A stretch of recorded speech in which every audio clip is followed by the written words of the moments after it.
Did you hear that? That was Caesar's big moment. He doesn't usually like to meow, but I gave him some purring time. Do you know also, hello everybody. I was talking to Alicia last week and I was like, do you know what I just realized is I will always have the sound of Hades on my podcast episodes because he made a few appearances. Because, we don't really take videos of the cats unless they're doing something funny, but, I take more pictures than videos, so, and I'm not too attached to, pictures and videos, but he'll always be on the podcast, so I don't know why I said that. That was Caesar. I got on here today to tell you that I just got back from the lady doctor, but, okay, so it didn't go bad, but I almost said something that was going to be highly embarrassing after the fact. So, I guess I should back up a little bit. I don't know why I call her, I know her name. I call her the lady doctor, not to be sexist or whatever. I just, sometimes, how, you refer to people, you give them your own little nickname and you don't realize you do that. And I don't know why I do that. Maybe it's just easier to remember the nickname than her name. I don't know. That's kind of rude to say. But anyways, so Alicia was so nice to take me. Oh my God, I'm so glad that she takes me to appointments now. I could have avoided a whole bunch of stress and anxiety over the years if I had just asked her to do this sooner and didn't feel embarrassed, because what adult needs to ask to have another adult accompany them to a doctor's appointment? Well, it turns out lots of adults need that, and I did not know that until I found out about the autism. So I told the lady about, she's aware of POTS, but I know she's not a primary doctor. So I was just telling her that, I've had issues my whole life with the temperature stuff.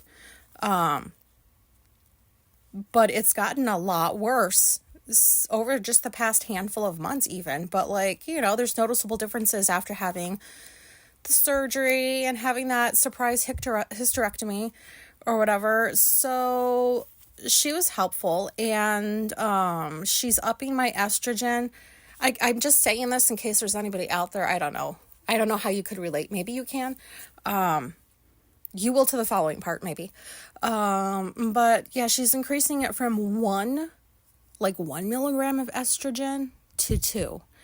And I have such a struggle, I struggle with numbers. And Alicia keeps telling me, well, that's why Xanax is 0.25, and then up. And I don't know. To me, 1 milligram, 2 milligram, I get that it can do so much. A certain type of drug or something can do so much inside your body at such a low dose. But I can't comprehend that in my brain because 1 milligram of estrogen sounds like fucking nothing. But I guess 2's better than 1. So she's going to try me on that and have me come back in I don't know, a few months or Alicia knows most of this, but she gave me that to increase. And then she also gave me a prescription for the anti-nausea medication, which I forgot to even mention until she brought it up.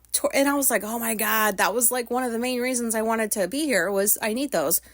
Because I told her, did I tell you guys this? I don't remember. Sorry about the repetition. This is a tangent. Because I'm autistic. And I don't remember if I said this, but last week, was it?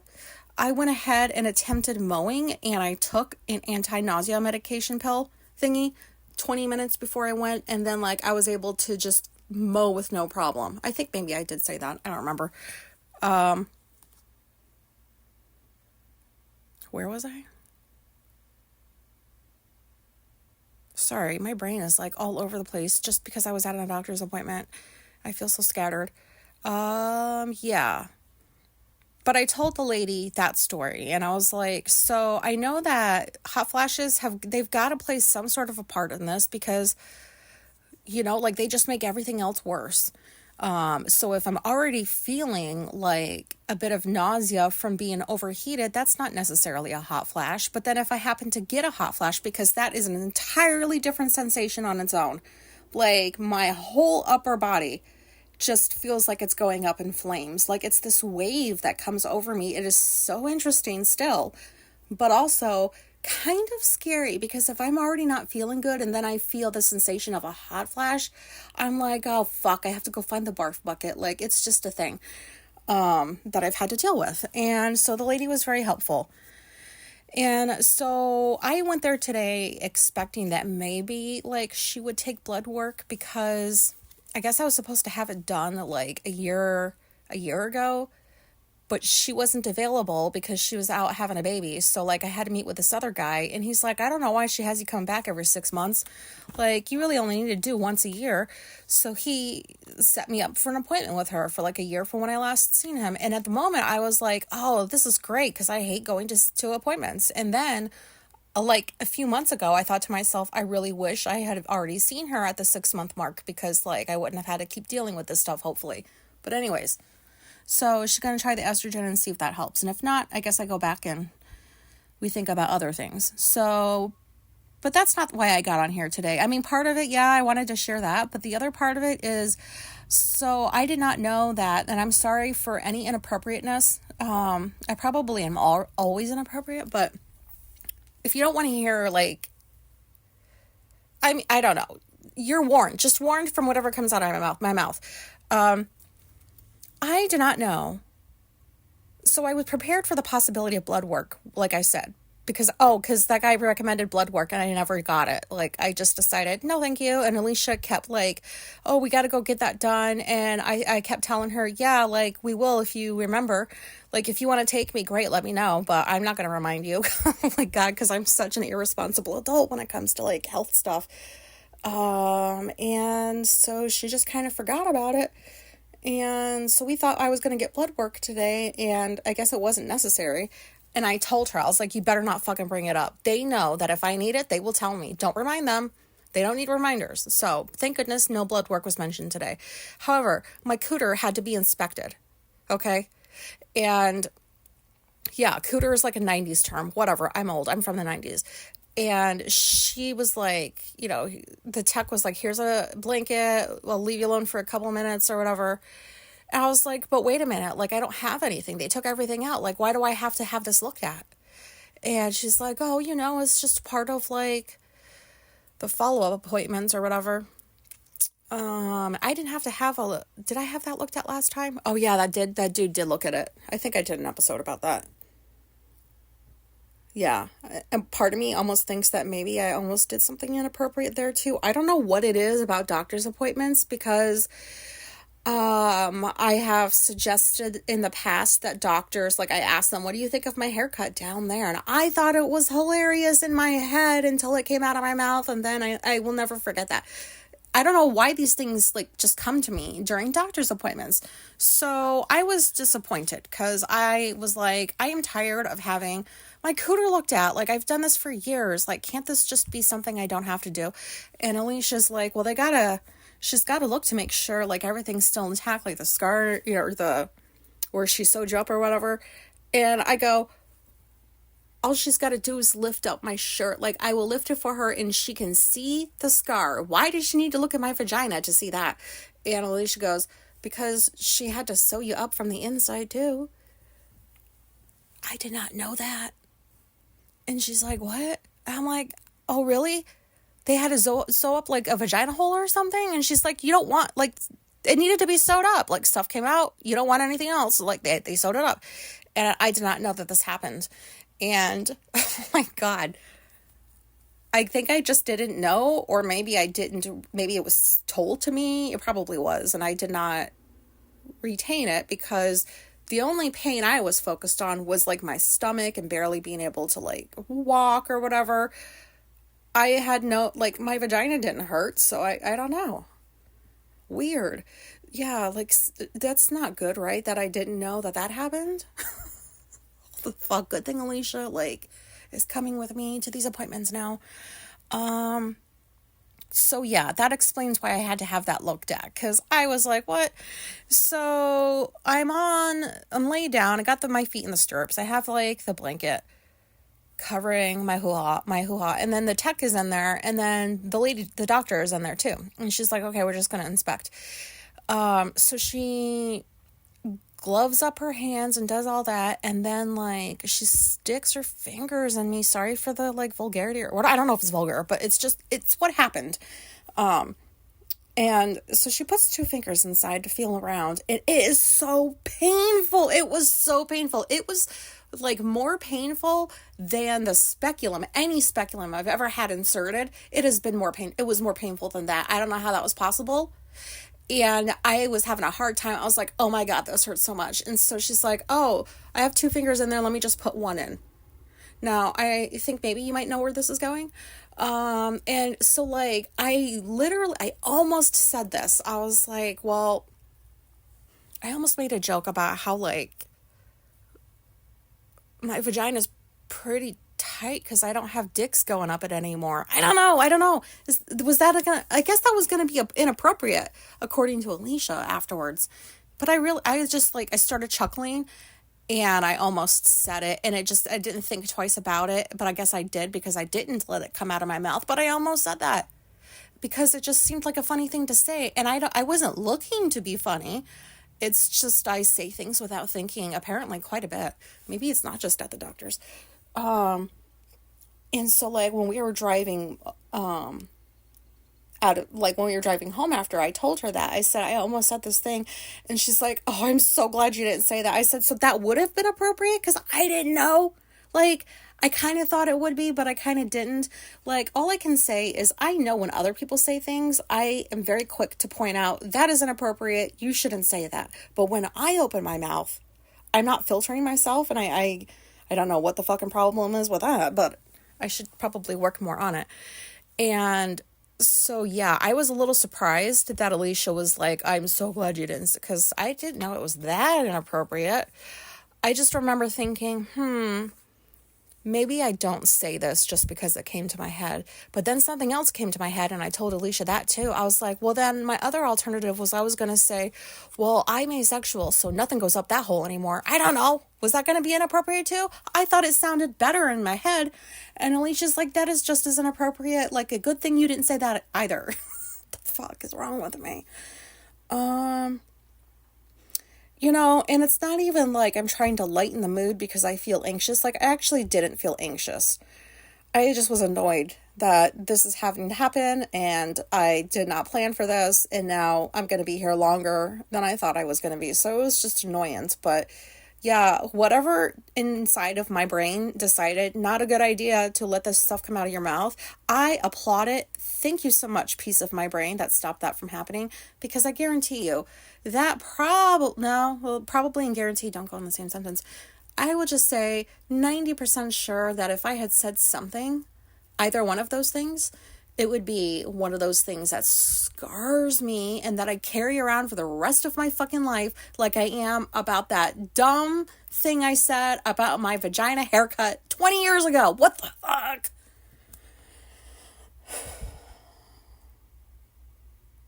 So, I don't know.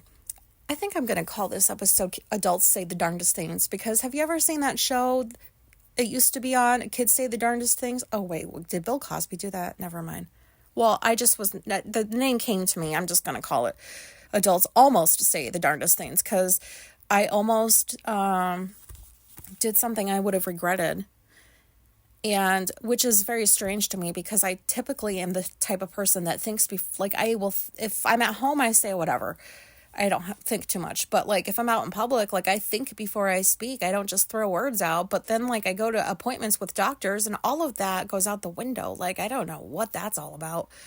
I don't know. Like I don't know. Do I like making doctors uncomfortable? I do not. No, because it makes me more uncomfortable. But I wanted to get on here and say I almost said that shit out loud, and I didn't, and I'm proud of myself. But also I kind of wish that no, because that isn't an appropriate thing to say, to strangers. I just don't see what the big deal is. Like, if you don't have a sense of humor, I don't know. I'm very ignorant if you haven't figured that out. I don't know.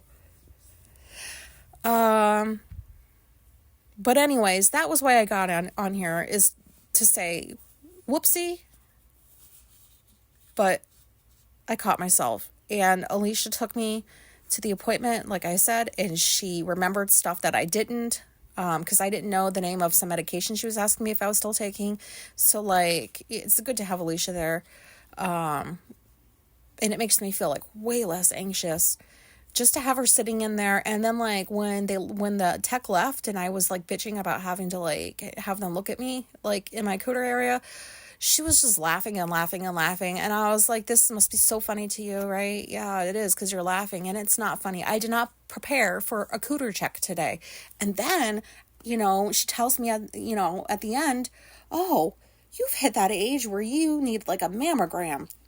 I'm like, yeah, I already knew that, but I didn't want to say it out loud. I was hoping nobody would catch on except my wife. And, she knows I need to get a booby squeeze, so I guess I need to start doing that too. And then the doctor was looking at a couple of other things on her computer, and she's like, oh, that, and that, you don't have to worry about right now. You're not at that age. And I almost wanted to ask, like, what are those things? Like, is one of them a colonoscopy or something? I don't want that up my butt.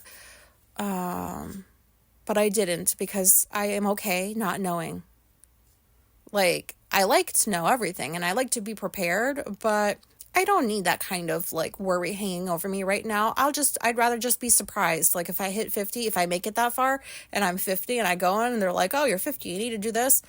Fine, I'll deal with it in that moment. But I'm not going to do this to myself and, like, stress over shit. That's not going to happen for, like, however many more years.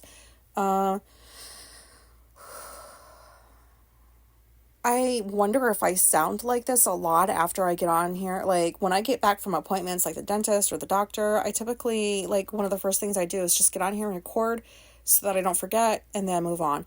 And part of me wonders if, like, I sound, like, a certain way after those appointments.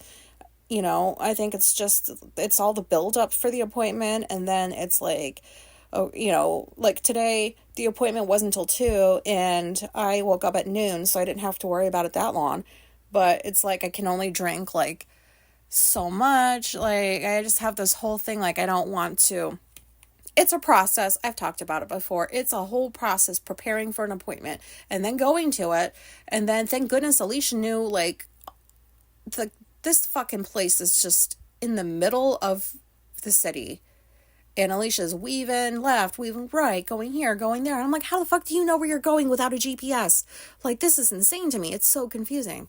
And so, like, that was nerve-wracking too. And then, like, the clock in the car said, like, 1:50, and we hadn't even made it to the parking garage. And I started, like, oh no, I don't like being right on time for appointments. I like to be there 10 to 15 minutes ahead of time, because that's how I was trained growing up and in the military. And plus, there's always the hope that maybe I'll be seen early and get this stuff over with. But I don't like showing up right on time, because that feels like I'm late. But anyways, we got there. It's done. I said all I needed to say. If you take anything away from this episode, maybe it's don't say shit like that at doctor's offices. If it comes into your head, keep your mouth quiet, unless you're okay feeling, like, uncomfortable to the point that you want to die and disappear. Just die. Like, go for it or whatever. But, no, actually, just don't, because you'll never forget it. It will haunt you. You'll have dreams about it. I did have dreams about that one from my 20s. And then your brain will be like, okay, so you felt this way about that haircut situation that you asked if they liked it. And so, like, let's just kind of expand upon this idea and, like, put you in other scenarios inside your dream. Oh, P.S. if you've been listening to my other episodes, thank you. And also, like, I have dreams about bathrooms all the fucking time, because of my bathroom trauma. So, like, every dream I have, there is always a toilet. Always a toilet. Always. Always a toilet. Who the fuck does this? Like, dreams about toilets? And so now, like, instead of, like, that haircut thing, it was, like, toilets, and then, like, a boob fell out of my shirt. And then another dream was, like, toilets, and then, like, my pants fell down. And it was just like humiliating situation after humiliating situation. And if you have never been humiliated inside your dreams and you don't think that's real, I promise you it is very real. I was humiliated in my dreams, and I woke up and I felt that way too. And also, like, there's been times where, like, I've had dreams that Alicia said something mean to me, and I took it out on her the next day. I was like, you're not nice to me in my dreams, and so I'm not very happy about that. And I don't do that anymore, because I guess things like that, that's not her fault, but like, that's how much dreams affect me. I don't know. So yeah. So if I had said, hey, I don't have dicks going up there no more, or hey, I'm asexual, nothing goes up there anymore. I just thought that was just kind of like a lighthearted way of sharing a piece of information that's true. But then that lady what was she going to do with that information? Nothing. Actually, I kind of hope nobody's listening anymore, because I don't even know what this episode sounds like. But if you made it this far, thank you. Thank you so much. I hope you learned something. Also, it never hurts to get the random email from somebody sharing something humiliating that they experienced that just they can't get out of their head all of these years later. It would make me feel great if I could have like an email like that, please. I hope this was relatable. In 21 minutes, I could have just done this in like 10 and just been like, don't open your mouth and say stupid shit at a doctor's place or office or anywhere, really to anybody except the people that know you well. And even then, it's a risk you're taking. Okay, I gotta go. No more words coming out of my mouth this time. Okay, oh fuck, I gotta. Oh. But this is how I'm ending it. Bye.